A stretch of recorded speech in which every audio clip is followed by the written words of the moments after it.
عن علی قال قال رسول اللہ صلی اللہ تعالی وسلم، حضرت مولا کائنات سے ہی روایت ہے، فرماتے ہیں کہ رسول اللہ صلی اللہ تعالی وسلم نے ارشاد فرمایا، فی کا مثل من عیسیٰ ابغضہ الیہود، اور تم میں جو ہے وہ عیسیٰ علیہ السلام کی طرح ایک شخص موجود ہے کہ ان سے جو ہے وہ یہودیوں نے بغض رکھا اور ان پر جو ہے وہ تہمت لگائی، اور عیسائیوں نے جو ہے وہ ان سے اتنی محبت کی کہ ان کو ان کے مقام سے بھی آگے گزار دیا، اور ان کو جو ہے وہ اللہ کا بیٹا کہہ ڈالا، اور فرمایا کہ وہ دونوں قسم کے لوگ ہلاک ہوں گے، کہ ایک وہ کہ جو مولا کائنات سے بغض رکھتے ہیں وہ بھی ہلاک ہوں گے، اور کچھ وہ کہ جو آپ کی شان کو اتنا بڑھاتے ہیں کہ انبیاء سے بھی گزار دیتے ہیں، خود حضور سے بھی آپ کی شان کو جو ہے وہ گزار دیتے ہیں، تو وہ بھی ہلاک ہوں گے، ان کو بھی راہ نجات نصیب نہیں ہوگی۔ آپ کا مقام وراء الورا ہے، ہجرت کا موقع ہے، ادھر ابوبکر صدیق رضی اللہ تعالیٰ عنہ وہ بھی تیار ہے حضور کو لے جانے کے لیے، اور ادھر جو ہے وہ حضور کے پاس کفار کی امانتیں بھی ہیں، کافر چاہے کافر تھے لیکن امانتیں حضور کے پاس رکھتے تھے، ان کو یقین تھا کہ چاہے ہم ان کے دشمن ہیں لیکن ہماری امانتوں کی حفاظت پوری ہوگی۔ ہجرت کا حکم ہوا، حضور نے حضرت علی المرتضیٰ رضی اللہ تعالی عنہ کو اپنے بستر پر آرام کرنے کا حکم دیا کہ علی آپ میرے بستر پر آرام کریں، صبح اٹھ کر یہ امانتیں فلاں فلاں لوگوں کو پہنچا کر پھر مدینہ میں پہنچانا، اور کافروں کا باہر سے جو ہے وہ گھیراؤ ہے، اور وہ اس رات معاذ اللہ حضور کو شہید کرنا چاہتے ہیں، لیکن ابوبکر صدیق رضی اللہ تعالی عنہ اگر خطرات سے انہوں نے کھیلا ہے تو جان پر ہتھیلی پر جان انہوں نے بھی رکھی ہے، اور جہاں کافروں کا گھیراؤ ہو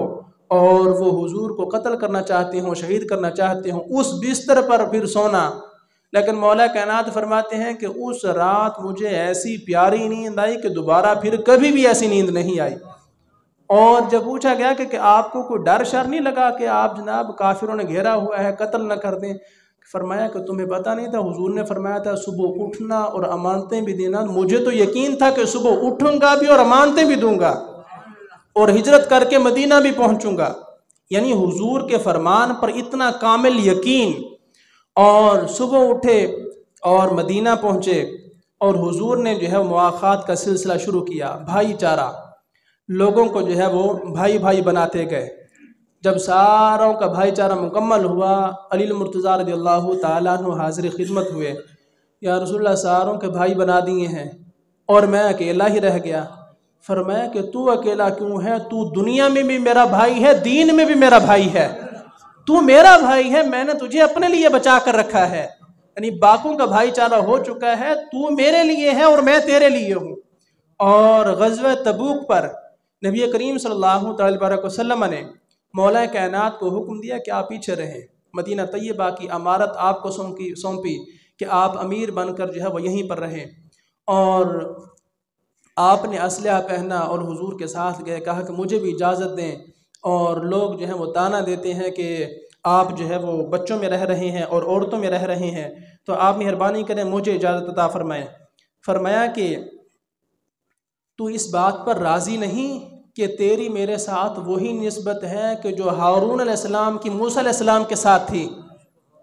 جو ان کی نسبت تھی وہی تیری میرے ساتھ نسبت ہے، جس طرح موسیٰ علیہ السلام کوہ طور پر گئے تھے اور پیچھے ہارون علیہ السلام کو چھوڑ کر گئے تھے، تو میں بھی تمہیں جو ہے وہ اسی حیثیت سے چھوڑ کر جا رہا ہوں، سوائے اس کے کہ میرے بعد کوئی نبی نہیں ہے، یعنی آپ نبی نہیں ہیں، باقی آپ کا مقام و مرتبہ وہ نبوت سے الگ بہت بڑا ہے، بہت بلند و بالا ہے۔ اور آپ پھر واپس آئے، اور وجہ یہ تھی کہ رئیس المنافقین عبداللہ بن ابی وہ ساتھ چلا، اور پھر جو ہے وہ جنگ کے دوران چھوڑ کر واپس آ گیا، تو حضور نے مولا کائنات کو پیچھے چھوڑا تاکہ مدینہ بھی محفوظ رہے، مدینہ کے لوگ بھی محفوظ ہاتھوں میں رہیں، اور ان کی حفاظت جو ہے وہ پیچھے کمزور لوگوں کے ہاتھوں میں نہ ہو، بلکہ طاقتور اور ایک جرنیل ہی مدینہ میں موجود رہے جو ان کی حفاظت کرے اور ان کا خیال کرے۔ تو نبی کریم صلی اللہ تعالی وسلم نے جو ہے وہ مولا کائنات کو بہت شانوں سے نوازا ہے۔ حج کے واپسی کے موقع پر خم کے تالاب پر جو ہے وہ جب آپ نے نزول فرمایا اور آپ تشریف فرما ہوئے تو مولا کائنات کو بلوایا، علی کا ہاتھ پکڑ کر فضا میں لہرا کر کہا کہ من کنت مولا ہوں فہذا علی مولا، جس جس کا میں مولا ہوں یاد رکھنا کہ یہ علی بھی اس کا مولا ہے، یہ علی بھی اس کا مولا ہے۔ جس کو نبی سے محبت ہے اسے علی سے محبت ہے، اور جسے علی سے محبت ہے اسے نبی سے محبت ہے۔ خود فرمایا کہ من سب علی فقد سبنی، جس نے مولا کائنات کو گالی دی وہ یوں سمجھے کہ اس نے مجھے گالی دی ہے، اس نے مجھے گالی دی ہے۔ اور انا مدینۃ العلم و علی بابھا، میں علم کا جو ہے وہ شہر ہوں اور علی جو ہے اس کے دروازہ ہیں۔ اور دوسری روایت میں ہے کہ انا مدینۃ الحکمتی، میں حکمت کا شہر ہوں، حکمت کا شہر ہوں، اور علی جو ہے اس کا دروازہ ہے۔ دیگر خلفاء کے متعلق بھی آیا ہے، اور آخر میں جو ہے وہ آپ کا اعزاز کہ آپ جو ہیں وہ دروازہ ہیں۔ اور پھر النظر الی وجہ علی عبادۃ، مولا کائنات کا چہرہ وہ مبارک چہرہ ہے کہ جس کی زیارت بھی عبادت ہے، جس کی زیارت بھی عبادت ہے۔ غالباً حضرت ابوبکر صدیق رضی اللہ تعالیٰ عنہ کا دور خلافت ہے اور کام کاج میں مصروف ہیں۔ جیسے ہی علی المرتضیٰ رضی اللہ تعالیٰ عنہ حاضر خدمت ہوئے، تشریف لائے، کام کاج چھوڑا اور زیارت میں مصروف ہو گئے۔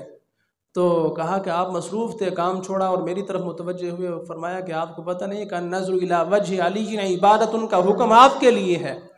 کام بعد میں بھی ہو جائے گا لیکن آپ حاضر ہوئے ہیں تو آپ کے چہرے کی زیارت سے جو عبادت ہے پہلے اس اعزاز کو تو حاصل کیا جائے۔ تو حضرت علی المرتضیٰ رضی اللہ تعالی عنہ سے محبت، اور خصوصی طور پر یہ 5 تن میں بھی آپ شامل ہیں، نبی کریم صلی اللہ تعالی وسلم،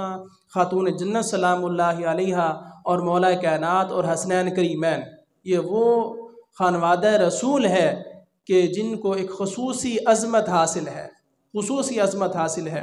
اور ان سے محبت اہل سنت کی علامت ہے اور پہچان ہے۔ اور ہم مولا کائنات سے محبت کرتے ہیں اور اس انداز پر آپ کی شان کو مانتے ہیں کہ نہ تو ہم انبیاء سے بڑھاتے ہیں